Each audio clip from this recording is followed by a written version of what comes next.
Over-caution. Some people never will have much. They're too cautious.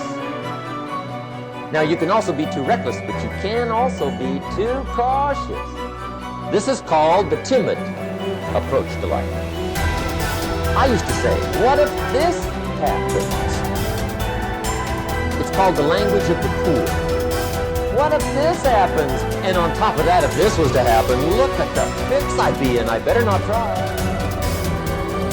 To not make a decision also has a cost. And sometimes the cost of not making a decision is far worse than the cost of making a decision, even if the decision is risky.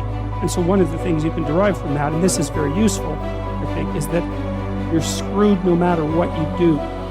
So then you think, okay, well, I'm trying to make this decision. I'm going to go try to do something difficult. Isn't that terrifying? And you think, yeah, but wait a minute. What's really terrifying is not doing it. Fear, ladies and gentlemen, can hold you back from doing something that you know within yourself that you're capable of doing, but it will paralyze you. And it seems like you're in a hypnotic spell. I ask you a question, what is the benefit? What's the benefit of allowing fear to hold you back? What's the benefit of giving up on yourself, of not stepping out on life and taking life on? What is the benefit for you? What's the plus in that? You're going to make some mistakes. You're going to hurt some folks' feelings. You're going to create some enemies whenever you decide that you want to begin to take life on. You've got to ask yourself, how long am I going to allow this to hold me back? I like what Zig Ziglar says. He said, fear is false evidence appearing real. That is an illusion that we create in our mind. It is a state of mind that can be changed. The first thing you've got to realize is that most of the fear that you have isn't a reality. It's just built up in your head. So what you need to do to overcome your fear is to go and face it, go and look at it, go on the attack, move towards it. That's what you need to do if you're afraid of something. Don't hide from it. The more you hide from it, the scarier it gets. Don't allow that to happen. Instead, confront it, face it, and get out. You know, if you take people, and I told you this, and you expose them voluntarily to things that they are avoiding and are afraid of, they know they need to overcome in order to meet their goals, their self-defined goals. If you can teach people to stand up in the face of the things they're afraid of, they get stronger. And you don't know what the upper limits to that are, because you might ask yourself, like, if for 10 years, if you didn't avoid doing what you knew you needed to do, by your own definitions, right, within the value structure that you've created, to the degree that you've done that, what would you be like?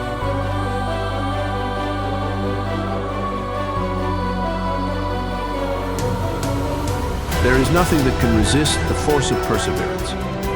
The way ahead of all of us is not clear sailing, but all hard passages can be bridged if you just think they can and concentrate on how to do it. But if you think the obstacles are unsurmountable, you will not, of course, try, and even if you do, it will be in only a half-hearted way, a way that accomplishes nothing. Many men will not begin an undertaking unless they feel sure they will succeed in it. What a mistake! This would be right if we were sure of what we could and could not do. But who knows? There may be an obstruction there now that might not be there next week. There may not be an obstruction there now that will be there next week. The trouble with most persons is that just as soon as they see their way blocked, they lose courage. They forget that usually there is a way around the difficulty. It's up to you to find it. If you tackle something with little effort, when the conditions call for a big effort, you will of course not win. Tackle everything with the feeling that you will utilize all the power within you to make it a success. This is the kind of concentrated effort that succeeds.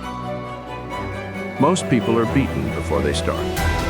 They think they are going to encounter obstacles, and they look for them instead of for means to overcome them. The result is that they increase their obstacles instead of diminishing them. Have you ever undertaken something that you thought would be hard, but afterwards found it to be easy? That is the way a great many times. The things that look difficult in advance turn out to be easy of conquest when once encountered. So start out on your journey with the idea that the road is going to be clear for you, and that if it is not, you will clear the way. All men that have amounted to anything have cleared their way, and they did not have the assistance that you will have today. The one great keynote of success is to do whatever you have decided on. Don't be turned from your path, but resolve that you are going to accomplish what you set out to do. Don't be frightened of the few rebuffs, for they cannot stop the man that is determined, the man that knows in his heart that success is only bought by tremendous resolution, by concentrated and wholehearted effort. He who has a firm will, says Willink, molds the world to himself. People do not lack strength, says Victor Hugo. They lack will. It is not so much skill that wins victories, as it is activity and great determination. There is no such thing as failure for the man that does his best. No matter what you may be working at the present time, don't let this make you lose courage.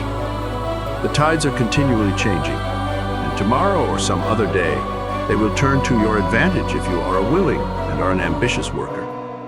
There is nothing that develops you and increases your courage like work.